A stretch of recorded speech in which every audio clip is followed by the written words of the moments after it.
We're asking how we should prepare for greater tensions with Russia. How should we change our defence policy? Do you think this is going to be one of the big issues at the next election? I'm not sure it will be. I think it ought to be. And I think it will be, whether people like it or not, something that over the next 10 years we spend far longer talking about than we have over the last 10 years. Because if we don't, I dread to think what could happen to this country.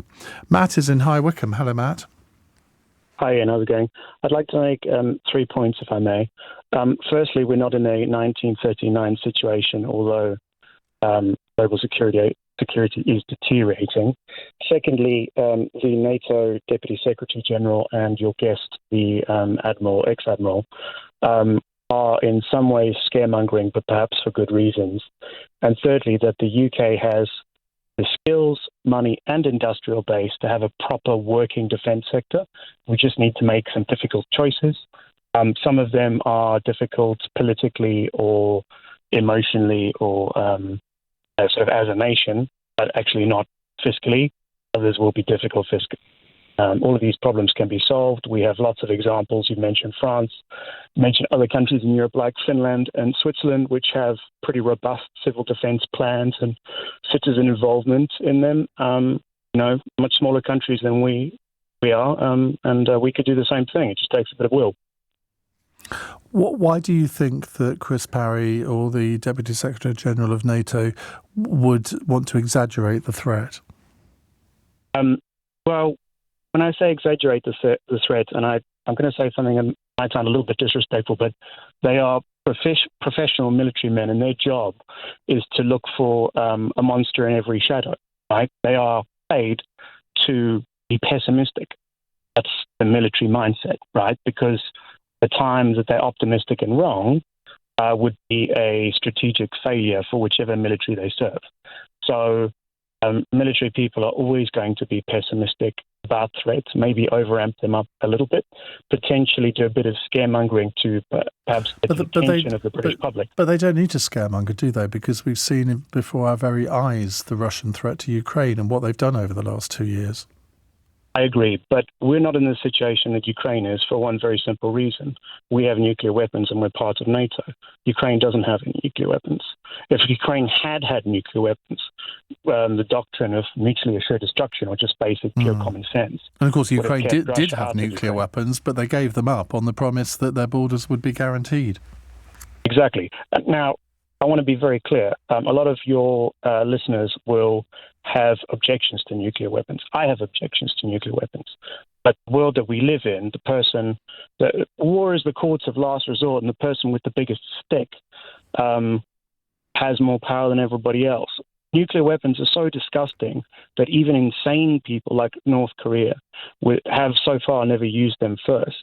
At the height of the Cold War, when the Russians were genuinely frightened, or genuinely frightened themselves into believing that NATO was going to conduct a preemptive strike on them, they still didn't press the button first. And, the Soviet leaders in 1982 and the late 70s genuinely believed that NATO was potentially going to do a first strike nuclear attack on them. The Russia of today is very different from Soviet Russia. Putin is a corrupt old man who has a lot of sort of fantasies about greater Russia, but I don't think he or the crooks he surrounds himself with genuinely believe that NATO would conduct a nuclear attack on them without provocation. And I don't think the same thing for China. Xi Jinping is a sort of dictator for life. You just have to look at the corruption in the Chinese Communist Party to know that there isn't really any ideology there. These are authoritarian regimes, but their worldview is not necessarily completely opposite to ours in the way that maybe communist Russia or communist China was. Okay, Matt, thank you very much indeed. Let's move on to Jojo in Clapham. Jojo, hi. Hi, good evening. What would you like to say? Yeah, I'd like to say that, personally, from my perspective, if this country was invaded, there would be a lot of people that would go rogue. They they wouldn't support this country. They would go to the opposition. You know what I'm saying? Because there's a lot of people in this country that don't want to be in this country. You understand? Right? There's a lot of people that are stuck in this country. What do you mean? And what I'm saying, there's a lot of people that are stuck in this country, like myself. You know what I'm saying? I personally don't want to be in this country, and I don't want to fight for this country. You know what I'm saying? And I know that there's a lot of people out there that don't want to fight for this country. You understand? Well, no one's keeping you. Yeah. This country is keeping me.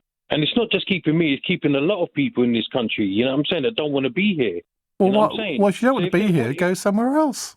Yeah, but if I had the chance to, I would.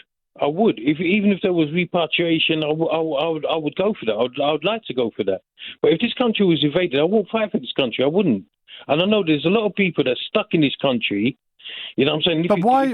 Sorry. Why are you stuck in this country, a country that you clearly despise? What's stopping you from moving somewhere else? What's stopping me is the politics of this country. The politics How? of this country. Because of my colour, my nationality. You know what I'm saying? The foundation of this country. If you think this is such a terrible country, go and live in a different country that you think will be better. If I had the opportunity, I would,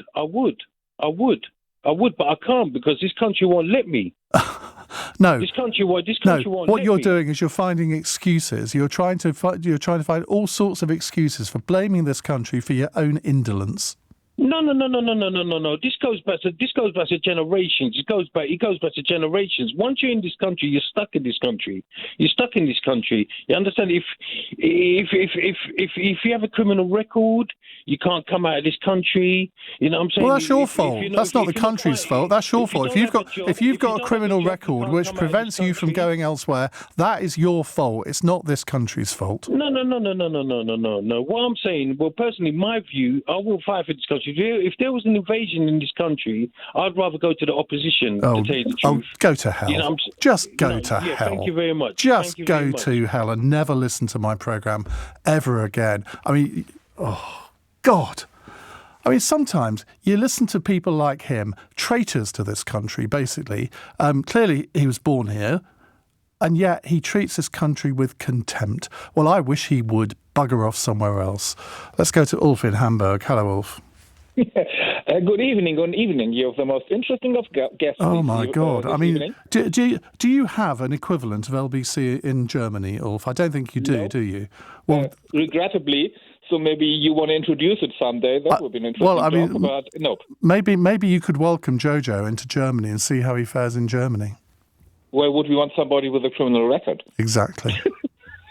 So my idea regarding the safety of my country and your country, that will require extensive and intensive European cooperation, especially if Trump regains the White House. And even if he doesn't, the Americans will want their hands free to deal with China. So we will have to be able to stand up to Russia on our own, more or less.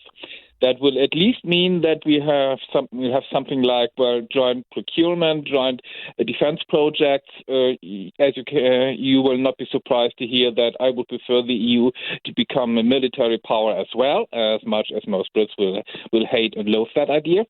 But we Europeans must be stronger. You say that because if we had been having this conversation 5 years ago, you're right, I would have loathed the idea and I wouldn't have seen a need for it. But just because I supported Brexit doesn't mean to say that I can't see a need for much closer defence cooperation now. Now, NATO has always been the mechanism to do that, and I still think it is. But I certainly think that we do have to have a debate about much closer defence cooperation in Europe. I think you're right. Absolutely. At the very least, there should be, so to speak, a European arm of NATO, plus the Americans and Canadians, whoever, and whether you're part of that or whether it would be some sort of EU-related thing. It can't be the EU because, for example, Austria and Ireland are neutral. That remains to be seen. But what I also want is some sort of nuclear deterrent for us Europeans. I do not wish to rely on the Americans alone. That's not feasible anymore. Of course, nobody wants Germany to have nuclear weapons, so it must be some sort of joint nuclear deterrent. Both France and the UK obviously have nuclear weapons. Yeah, but they're your nuclear weapons. I would like something that's well, that's European. Basically, I don't want it to be German, but I want it to be European. Only to rely on others, not on a club to which you belong. Well, I don't like that. I'd rather have that return belong to a club to which we belong. Well, I could be gratuitous, Ulf, and say that, well, there have been 2 world wars where Britain has come to the rescue of freedom and democracy in Europe, and I suspect if there was a third one, we would do the same. Yeah, sure, but why should we rely on you? Those 2 world wars broke you nearly economically. That is very true. That is very true. So why should we expect you to go through that a third time? Let's not discuss who is to be blamed for the First World War. That would take years. But you're right. We must do our part. Germany is the biggest Western European economic power. It's got the biggest industrial sector. We'll have to chip in. We'll have to do our bit. And to just rely on those nuclear powers, just because you have a tradition of being big powers, no, that doesn't strike me as right. The problem is we have the potential to become a big power ourselves, but actually I don't want Germany to do that. I don't like that sort of ambition, but we have the potential. So how do you deal with that? And the only way I see is to do it as part of said club, as some sort of European Defence Union, however you organize. Okay.